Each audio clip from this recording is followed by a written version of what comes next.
नमस्कार, crime petrol के एक नए एपिसोड में आपका स्वागत है और मैं आकाश देशवाल। उम्मीद करते हैं आप सब अच्छे होंगे और अगर आप उत्तराखंड से बिलोंग करते हैं तो आप कृपया करके अपने घर में और घर के आसपास साफ सफाई का ध्यान रखें, गंदा पानी ना जमा होने दें, क्योंकि इस समय पूरे प्रदेश में डेंगू का प्रकोप है और डेंगू के मरीज आए दिन बढ़ते जा रहे हैं। तो ऐसी कुछ सावधानियां हैं जिनको अपनाकर आप अपने आप को और अपने परिवार को डेंगू से सुरक्षित कर सकते हैं। तो चलिए वीडियो की शुरुआत करते हैं और वीडियो में आज जिस शख्स की हम बात करेंगे वो शख्स सऊदी अरबिया से अपने भाई की मौत का बदला लेने के लिए आया था, लेकिन देखते ही देखते डी कंपनी का शार्प शूटर बन जाता है और 40 से ज़्यादा लोगों को मौत के घाट उतार देता है। लेकिन वहीं अगर इसके पुलिस रिकॉर्ड की बात करें तो सिर्फ 18 मामलों में ये नामजद था। हम बात कर रहे हैं आरिफ कालिया की। अब आरिफ कालिया बचपन में अपने परिवार के साथ अग्निपाड़ा में रहा करता था। ये 3 भाई थे, लेकिन सादिक कालिया और आरिफ कालिया ही तीनों भाई में ऐसे थे जो जुर्म की दुनिया से जुड़े। तीसरे भाई का इनसे कोई लेना देना नहीं था। अब यूं तो आरिफ कालिया एक पढ़ा लिखा शख्स था और दुबई में सिक्योरिटी में काम किया करता था और अक्सर पुलिस की वहाँ पर मदद किया करता था। अब वहाँ पुलिस की मदद के दौरान ही उसे पुलिस से ट्रेनिंग मिली हुई थी, उसने वहीं पर हथियार चलाना भी सीखा था। लेकिन कहते हैं कि जब सादिक कालिया ने मुंबई के एनकाउंटर स्पेशलिस्ट दया नायक को जान से मारने की धमकी दी तो दया नायक के सामने कोई ऑप्शन नहीं बचा था, क्योंकि अगर दया नायक सादिक को ना मारते तो सादिक दया नायक को मार देता। तो इसी के चलते दिसंबर 1997 में दया नायक सादिक कालिया को एनकाउंटर में ढेर कर देते हैं। अब इस एनकाउंटर के बाद आरिफ को एक बड़ा झटका लगता है और वो दया नायक को मारने के लिए मुंबई आ जाता है। अब जब आरिफ कालिया मुंबई आता है अपने भाई की मौत का बदला लेने के लिए तो वो छोटा शकील के संपर्क में आ जाता है। हालांकि कुछ तो ये भी कहते हैं कि वो जब उसके भाई का एनकाउंटर हुआ तो उसके बाद से ही वे दुबई से ही डी कंपनी से जुड़ गया था, लेकिन जब वो मुंबई आया तो उसके बाद से उसकी स्टोरी बताई जाती है कि पूरी तरीके से वो डी कंपनी के लिए काम तभी उसने शुरू किया था। अब छोटा शकील ही वो शख्स था जो उसे मुंबई में हथियार सप्लाई कराया करता था और वो उन सभी लोगों को मारना चाहता था जो उसके भाई की हत्या में शामिल थे। लेकिन डी कंपनी ने उसको अपने भाई की मौत का बदला लेने के लिए उन शख्स की तो जिम्मेदारी नहीं दी, लेकिन कुछ और लोगों के नाम दिए और देखते ही देखते उसने 1 साल के अंदर अंदर डी कंपनी के कहने पर 13 से 14 लोगों को मौत के घाट उतार दिया। अब वो इस दौरान जेल में भी रहा, लेकिन जेल से जब वो छूटा तो जेल से छूटने के बाद वो और लगातार हत्याएं करता चला गया। इसके बारे में एक सबसे फेमस बात ये थी कि ये बिना सोचे समझे लोगों को भरे बाजार में भी ठोक दिया करता था। ये नहीं देखता था कि शायद कोई बेकसूर भी मारा जाए, इसको इस चीज़ से कोई मतलब नहीं था, क्योंकि ये भाई की मौत के बाद से इतना टूट चुका था कि एक तरीके से इसकी सारी उम्मीदें खत्म हो चुकी थी। अब ये सिर्फ डी कंपनी इसको एक लक्ष्य देती थी और ये उस लक्ष्य को सिर्फ भेदना जानता था।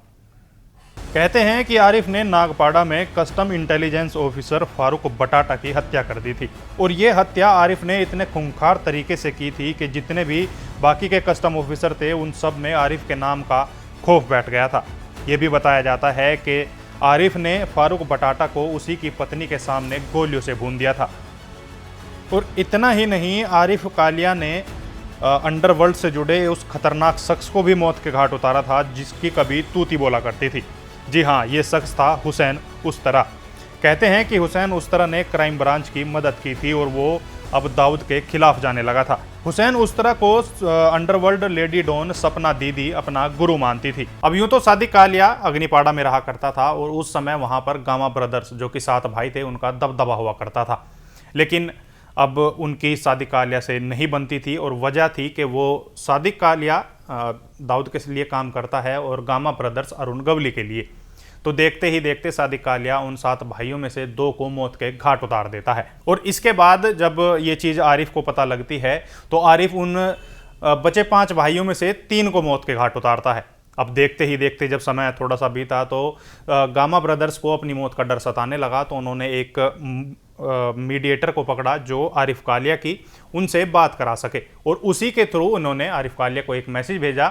मैसेज था कि वो उनसे समझौता करना चाहते हैं। इसके बाद आरिफ की गामा ब्रदर्स के साथ एक मीटिंग होती है और इसी मीटिंग को करने से पहले ये दोनों एक कसम खाते हैं कि कोई भी किसी भी तरीके की कोई घपलेबाजी नहीं करेगा और एक दूसरे के काम में अब टांग नहीं अड़ाएगा। अब देखते ही देखते जब मीटिंग का समय आता है तो गामा ब्रदर्स आरिफ कालिया को जिस जगह बुलाते हैं वहाँ आरिफ कालिया अकेला आता है और कमरे में बैठकर इंतजार करता है।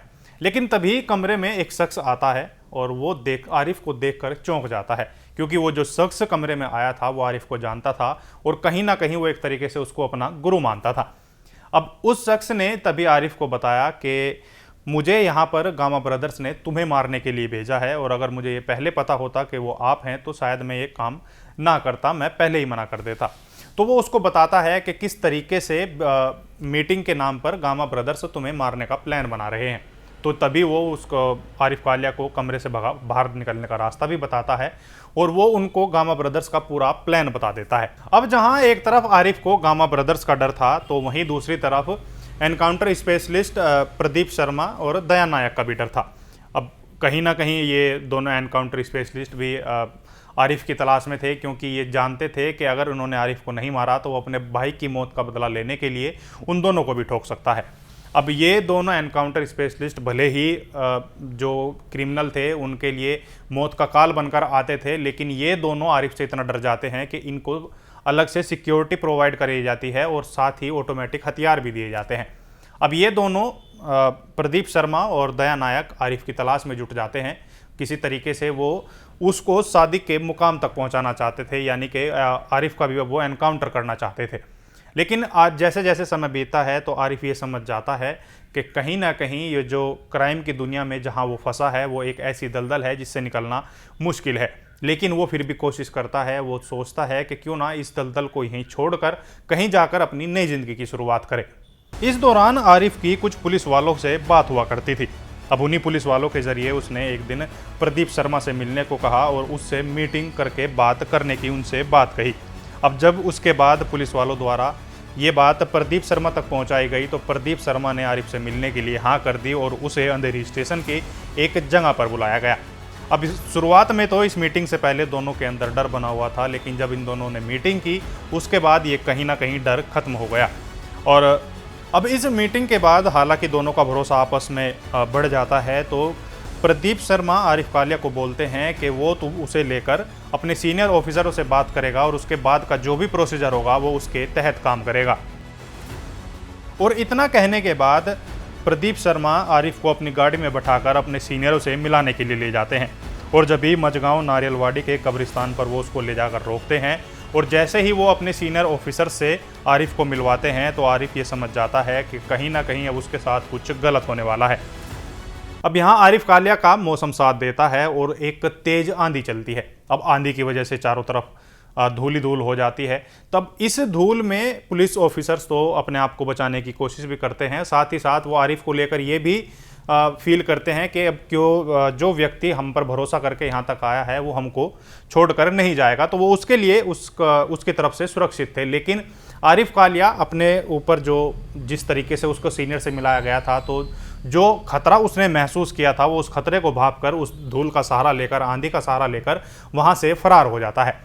अब इसके बाद आरिफ कालिया कुछ दिन तक अंडरग्राउंड हो जाता है और तभी थोड़े दिन बाद क्राइम ब्रांच को ये पता लगता है कि आरिफ कालिया कुछ धर्म गुरुओं के साथ उत्तर प्रदेश के गोंडा जंक्शन में है। और जैसे ही क्राइम ब्रांच की टीम उत्तर प्रदेश के गोंडा जंक्शन में कदम रखती है और उसके ठिकाने तक पहुंचती है तो वहां उस ठिकाने से वो आरिफ को गिरफ्तार कर लेती है। अब इसके बाद वो 3 साल जेल में रहता है और जब 2001 में वो जेल से बाहर आता है तो छोटा शकील उसे एक जर्नलिस्ट को मारने का ऑर्डर देता है। अब कहीं ना कहीं ये खबर जर्नलिस्ट तक भी पहुंच चुकी थी कि आरिफ कालिया उसकी हत्या कर सकता है, तो वो छिपता छिपाता फिरने लगा। अब इस चीज़ की खबर पुलिस को भी लग गई, तो अब पुलिस के ऊपर सरकार का ये दबाव भी था कि वो नहीं चाहते कि मुंबई में एक बार फिर से सड़कें लाल हो, तो इसके चलते वो आरिफ कालिया को अब मारना चाहते थे। तभी क्राइम ब्रांच को ये पता लगता है कि आरिफ कालिया अपने किसी साथी के साथ अंबरनाथ में है, तो क्राइम ब्रांच की टीम वहां जाती है और उसको एनकाउंटर में ढेर कर देती है। लेकिन इस एनकाउंटर में एक दिलचस्प बात यह थी कि पुलिस ने इस एनकाउंटर को कुछ इस तरीके से दिखाया कि जो आरिफ कालिया है ये पत्रकार को मारने के लिए उसके घर पर पहुंचा था और इसकी सूचना पत्रकार द्वारा पुलिस को दी गई और जब पुलिस वहां पर पहुंची तो दोनों के बीच बचाव करने को लेकर आरिफ कालिया को गोली मारी गई। हालांकि आरिफ कालिया की जो पोस्टमार्टम रिपोर्ट थी उसमें ये भी खुलासे हुए थे कि इसको पहले बहुत मारा पीटा गया था, यहाँ तक कि इसकी रीढ़ की हड्डी भी तोड़ दी गई थी। तो ये थी खूंखार गैंगस्टर आरिफ कालिया की कहानी, जो अपने भाई की मौत का बदला लेने के लिए मुंबई आया और क्राइम की दलदल में ऐसा फंसा कि कभी निकल नहीं पाया। उम्मीद करते हैं आपको ये स्टोरी पसंद आई होगी, और अगर आप हमारे चैनल पर नए हैं और आपको क्राइम की स्टोरी देखना पसंद है तो आप हमारे चैनल को अभी के अभी सब्सक्राइब कर दीजिए। अब मुझे दीजिए इजाज़त।